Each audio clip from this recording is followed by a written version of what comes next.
नमस्कार। आज हम लोग निर्मला पुतुल की रचना बूढ़ी पृथ्वी का दुख अध्ययन करेंगे। ये वीडियो आप न्यू एजुकेशन पॉइंट की तरफ से देखेंगे। क्या तुमने कभी सुना है सपनों में चमकती कुल्हाड़ियों के भय से पेड़ों के चित्कार, कुल्हाड़ियों के वार सहते किसी पेड़ की हिलती टहनियों में दिखाई पड़े हैं तुम्हें, बचाव के लिए पुकारते हजारों हाथ। क्या होती है तुम्हारे भीतर धमस, कटकर गिरता है जब कोई पेड़ धरती पर। सुना है कभी रात के सन्नाटे में अंधेरे से मुंह ढांप किस कदर रोती है नदियाँ। इस घाट अपने कपड़े और मवेशी धोते, सोचा है कभी कि उस घाट पी रहा कोई प्यासा पानी, या कोई स्त्री चढ़ा रही होगी किसी देवता को अर्घ। कभी महसूस किया है कि किस कदर ढलता है मौन समाधि लिए बैठा पहाड़ का सीना, विस्फोट से टूटकर छिटकता दूर तक कोई पत्थर सुनाई पड़ी है। कभी भरी दोपहरी में हथौड़ियों की चोट से टूटकर बिखरते पत्थरों की चीख, खून की उल्टियां करते देखा है कभी हवाओं को अपने घर के पिछवाड़े। थोड़ा सा वक्त चुराकर बतियाया है कभी कभी शिकायत न करने वाले गुमसुम बूढ़ी पृथ्वी से उसका दुख। अगर नहीं तो क्षमा करना, मुझे तुम्हारे आदमी होने पर संदेह है। प्रस्तुत कविता में कवयित्री निर्मला पुतुल ने वैसे लोगों का ध्यान पेड़ों के प्रति आकृष्ट करने के लिए बड़े ही मनमोहक रचना की है। कवयित्री लोगों से यह जानना चाहती है कि क्या आपने कभी स्वप्न में चमकती हुई कुल्हाड़ी के भय से कांपते हुए पेड़ों की चीख पुकार को सुना है। कवयित्री लोगों से पूछती है, क्या आपने कभी यह अनुभव किया है कि जब कोई पेड़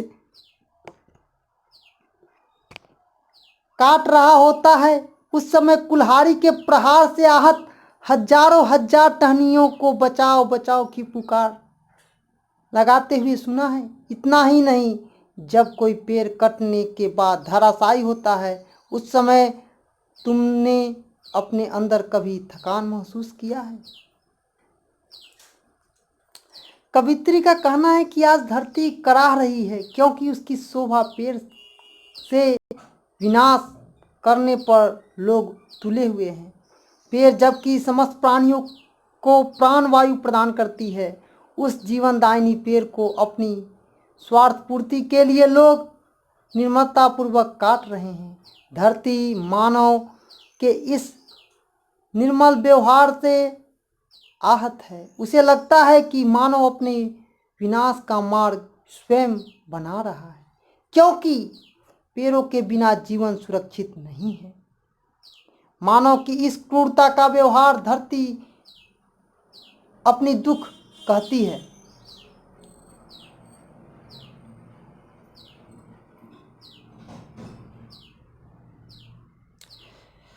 सुना है कभी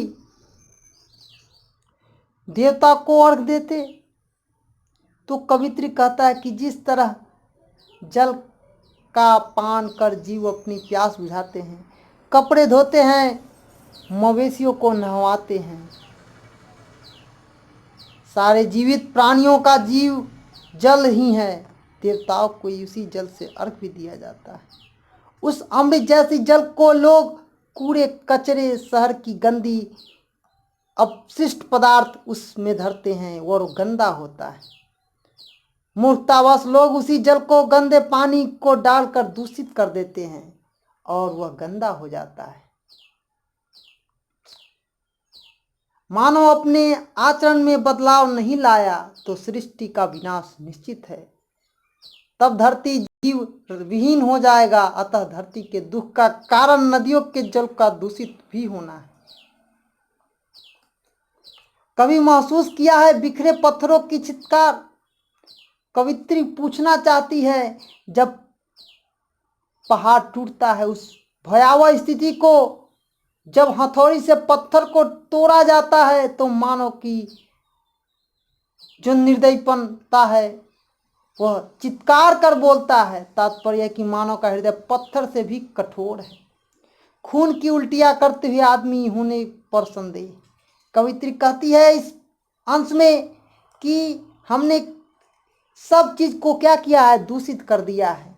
सांस लेने के कारण खून की उल्टियां करते किसी देखा है? यदि देखा है तो समझ लो यह तुम्हारी ही गलती है। आप शहर में जाते हैं, कूड़ा का ढेर होता है, उसमें आप सांस लेते हैं, बहुत सारी बीमारियां होती। पुनः कवित्री लोगों से पूछती है कि तुमने इस प्रकृति के साथ जो अन्याय किया है वह तुम्हारे लिए ही घातक सिद्ध होगा, क्योंकि जो मानव होगा उसमें मानवता होगी। वह कभी भी धरती की शोभा बिगाड़ने का प्रयास नहीं कर सकता है। तात्पर्य यह है कि यदि धरती की इस दुर्दशा पर विचार नहीं किया गया तो समझ लो कि हमारी मानवता को गहरा सदमा लगेगा और हम मानव से पशु की श्रेणी में आ जाएंगे। इसी पशु पूर्ण आचरण के कारण कवित्री को मानव कहने में संकोच होता है। ये वीडियो आप न्यू एजुकेशन पॉइंट के तरफ से देख रहे थे। धन्यवाद। जय हिंद, जय भारत।